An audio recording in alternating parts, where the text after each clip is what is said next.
I just left my doctor's appointment, got to see the nurse practitioner who had left the practice about a year after I started my health journey.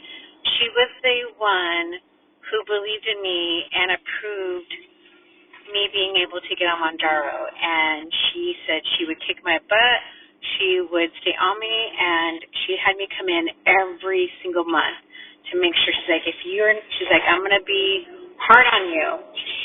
And I appreciated that for sure. Here I get to see her at the end of my journey. She didn't get to see,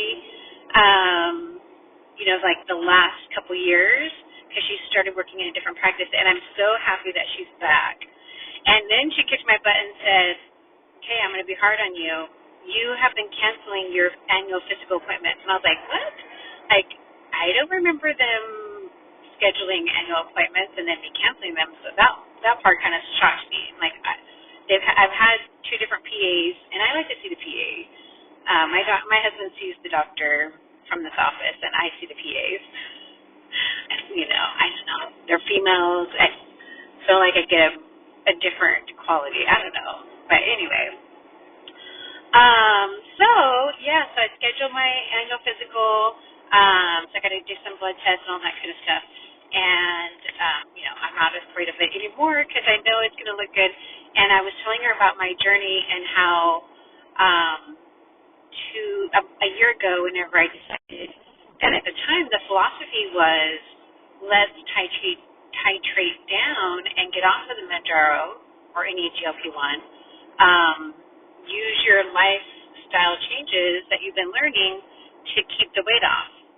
Well, I told her, I said, so I titrated down. I did that on my own, and then the inflammation started coming back. I said, for the whole year, I've been on 5 milligrams. Like, my highest dose was 10 milligrams. Sweet spot did everything for me. But since being down for a year on 5 milligrams, my lymphedema has acted up, and, I'll feel more inflammation, and I'll go up a little bit more. So we ended up deciding that we're going to go up to 7.5, and she also agreed with me that this is a lifelong medication for me because I do have the disease of obesity. And so I was happy that she agreed with me, and she's like the only person that I feel like really has understood. She's worked with doctors that have had, where people like me have had bariatric surgery.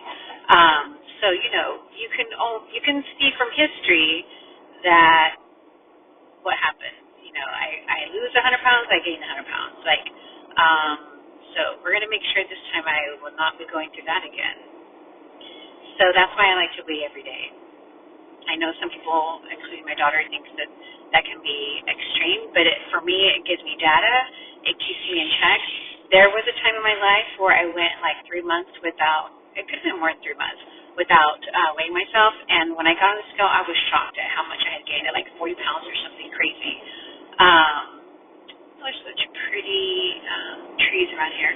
So I'm headed to the stores to see if I can still get a turkey. Yesterday we went to Honey Baked Ham.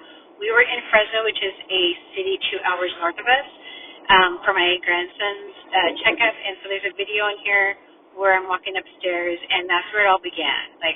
I just started walking as much as I could, and at that time, at 313 pounds, I was walking 10 minutes, 15 minutes, and then I had to gradually go up in my time and distance.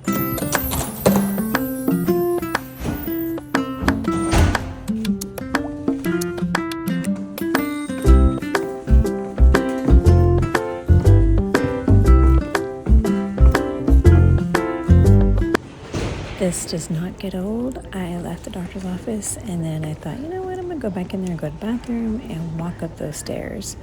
So here we go. I'm walking because I wasn't able to do this before. And I was not able to go upstairs without holding onto the railing and pushing myself up, pulling myself up. And it hurt. My knees were hurting. They would buckle. They did this weird little side thing where the leg kind of jutted out every time I went up because my knee clicked. It was almost like if you're a puppet with a knee with screws. That's how my knee used to be. And now I go up those stairs with ease, no pain. I think thankfully for the GLP-1 inflammation, the arthritis pain, because I had degenerative arthritis, and the cushion underneath my knee cap has wore off, and so I was getting gel injections and steroid injections. Years ago, I got off those steroid injections because I heard how bad they are for you, and so right now, like, if I could just have my GLP-1, I don't even need those kind of things because the arthritis pain doesn't bother me. So hopefully, I'm 56 years old. I do not want to have to go through a knee replacement, and I will do everything I can to not have that. So besides the GLP-1, I do take calcium, and I think the calcium helps a lot. Magnesium has been really good, getting my calcium levels back up. And did I say calcium before? Collagen. So I'm taking collagen. Yes, I am taking, go over here. I am taking calcium supplements, my vitamins, my minerals, and magnesium. Magnesium has been a game changer in not having leg cramps. And there's a policeman next to me, so I'm going to pause. Thanks for listening. Am I chatting it up over here? But I'm so excited. What are you guys doing for Thanksgiving? I'm grateful for my family. I'm grateful for my grandson to be in remission. I'm praying that he stays in remission. I'm grateful that he motivated me to improve my health and to be the person I am now. And now we are living life to the fullest and taking no days for granted and making up for all the lost time that we spent at the hospital. Because last Thanksgiving, last year, we were at the hospital.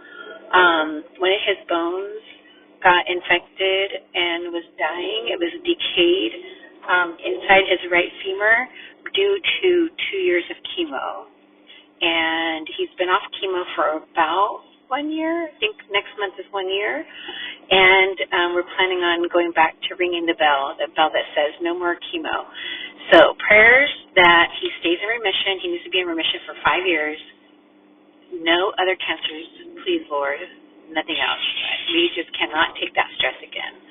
And I can get emotional just breathe, just thinking about it, because it was a emotional roller coaster. Every time we would hear like bad news, I'm telling you, this kiddo, he was dealt negativity over and over and over. Like nobody has that much negativity. Kids should not have to go through this. And he started this, his cancer journey at the age of like 14 and a half, because he spent his 15th birthday in the hospital and his 16th birthday in the hospital. My daughter did her best to make the hospital a nice home, and she gathered up with her friends, and they did a lot of fun, special things for him for his birthday. He had news coverage. We got some donations to where he went to give kids the world, and the Make-A-Wish that he got a big computer system, and so God's been good, and we just want to keep it that way. Thank you, Lord. And thanks for all the prayers, because every time it was so scary and it came so close to bad things, prayers got him through. They got him through.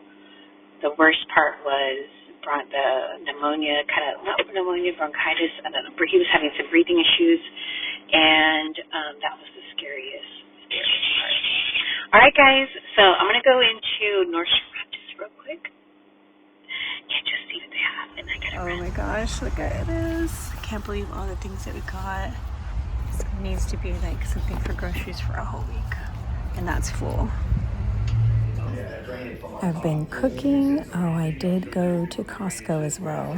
And yeah, that was Madhouse. I made my homemade cranberry chutney, and I'm sampling that right now. It's got oranges and lemons and cinnamon. Just tastes so good.